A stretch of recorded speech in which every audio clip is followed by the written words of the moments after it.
अस्सलाम वालेकुम स्टूडेंट्स। आज का जो हमारा टॉपिक है how to make sample in sampling के अंदर हम सैम्पल कैसे बनाते हैं। सैम्पल डिस्ट्रीब्यूशन में हमारे पास मुख्तलिफ क्वेश्चन होते हैं, तो पॉपुलेशन भी दी होती है, सैम्पल साइज भी दिया होता है, तो उससे हम सैम्पल कैसे बनाते हैं, चाहे सैम्पलिंग विद रिप्लेसमेंट के साथ हो या विदाउट के साथ हो, तो उसे कैसे बनाते हैं। सबसे पहले हमारे पास पॉपुलेशन है। पॉपुलेशन हमारे पास है 2, 4, 6 एंड 8, ये पॉपुलेशन है। और इसका जो साइज है, साइज ऑफ द पॉपुलेशन जो कि स्मॉल n होता है, तो वो आपके पास 2 है, दिया होता है क्वेश्चन के अंदर दिया जाता है। तो ये 2 है, तो कैपिटल N आपके पास कितना होगा 1, 2, 3, 4, उसकी टोटल तादाद होती है। और इसी तरह नेक्स्ट में हम करेंगे इसका मुख्तलिफ दो प्रोसेस है, एक सैम्पलिंग विद रिप्लेसमेंट के साथ है और एक सैम्पलिंग विदाउट रिप्लेसमेंट के साथ है।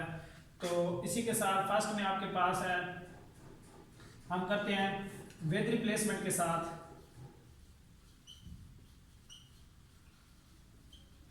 विद रिप्लेसमेंट के साथ कैसे कैसे सैंपल बनाते हैं, तो वो फार्मूला इसका होता है कि n की power n is equal to n total population कितनी है और उसके बाद साइज उसका कितना है। तो यहाँ हमारे पास टोटल पॉपुलेशन 4 है, उसका साइज हमारे पास 2 है, तो इसको हम करेंगे तो ये हमारे पास 16 सैंपल बनेंगे, इसके 16 सैंपल बनेंगे। तो कैसे बनेंगे, तो यहाँ पर हम नंबर दे देते हैं 1, 2, 3, 4, 5, 6, 7 एंड 8। नेक्स्ट में यहाँ पर हमारे पास सैंपल होते हैं। नेक्स्ट में यहाँ पर हमारे पास नंबर होंगे, फिर इसके सैंपल बनेंगे। तो इसको हम जो है ना ये बॉक्स फॉर्म में लिख दिया है। तो 8 के बाद 9, 10, 11, 9 के बाद 10, 11, 12, 13, 14, 15 और 16 टोटल लिख दिया हमने। तो अब आपने ऐसे करना है, इसका n कितना है आपके पास, टोटल आपके पास इसके 16 सैंपल हैं, तो 16 को आप डिवाइड कर दें, उसकी टोटल पॉपुलेशन कितनी है 1, 2, 3, 4 पे, तो 4 टाइम 4, 16।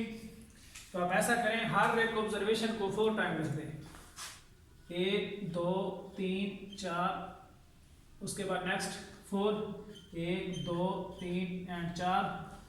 नेक्स्ट आपके पास है 6, 1, 2, 3, 4, फिर आपके पास 8 है, 1, 2, 3 एंड 4। तो यहाँ पर अब इसका ये जो आपके पास है, अब आप इसको क्या करें, इसी को फिर उसके साइज पे डिवाइड करें इस पे, तो ये 4 1 टाइम, तो यानी कि आप ऐसा करें कि हर एक ऑब्जर्वेशन एक दफा लिख दें।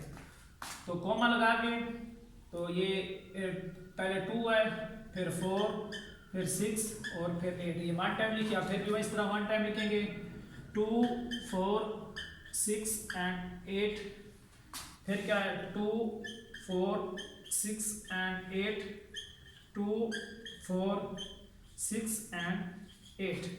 तो ये इसके तरीकाकार, यानी कि इसके सैंपल कैसे बनाते हैं इन विद रिप्लेसमेंट के साथ। आगे हम करते हैं कि विदाउट के साथ कैसे निकलेंगे।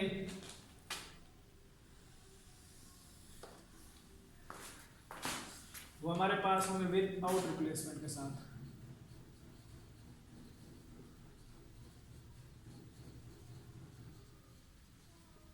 विदाउट रिप्लेसमेंट के साथ कैसे निकलेंगे, यही पॉपुलेशन है आपके पास, ये जो गिवन है, यानी कि पॉपुलेशन आपके पास है कितना है, ये होता है कि NCN कॉम्बिनेशन इसके अंदर यूज होता है।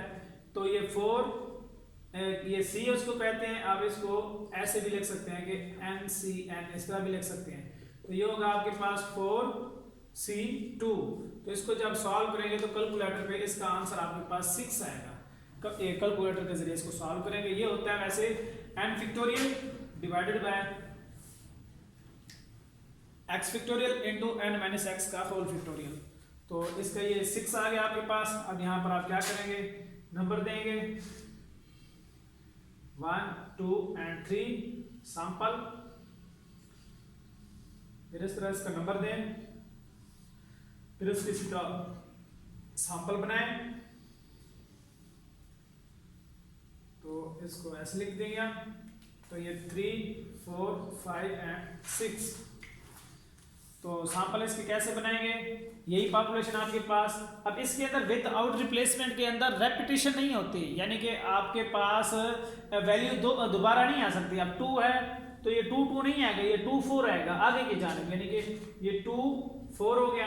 2 पेयर के साथ साइज का मतलब होता है कि इसके 2 पेयर बनाना, तीसरा नहीं कि जब 3 होगा तो उसके आगे 3 होगा, यहाँ 3 वैल्यूज आएंगी, जब 4 होगा तो आगे 4। तो इसी तरह हमारे पास 2 है तो 2 के पेयर के साथ 2 4 2 6 और 2 8। इस तरह नेक्स्ट आपके पास है।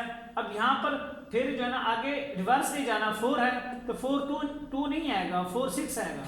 तो यहाँ पर आपके पास 4 6 फिर 4 8। इसी तरह फिर आपके पास 6 है, ये रिवर्स नहीं होगा आगे की जानिब, यानी कि 6 8। तो ये आपके पास लास्ट सैंपल 6 8। अब 6 के आगे 8 है, 8 के आगे वैल्यूज नहीं है। अगर वैल्यूज होती तो हम फिर सैंपल बनाते, अदरवाइज इसके जो है ना सैंपल जो हमारे पास टोटल बने हैं वो 6 ही होते हैं। आगे इसका तरीकाकार ये होता है, इसका आगे मीन फाइंड करना होता है, वेरियंस फाइंड करना होता है, उसके मुख्तलिफ हैं। तो ये सिंपल के बच्चों को प्रॉब्लम होती है कि सैंपल किस तरह बनाते हैं, तो उस हवाले से जो है ना ये हमने सैंपल बनाए हैं। Sampling is done with replacement या फिर विद आउट रिप्लेसमेंट के साथ।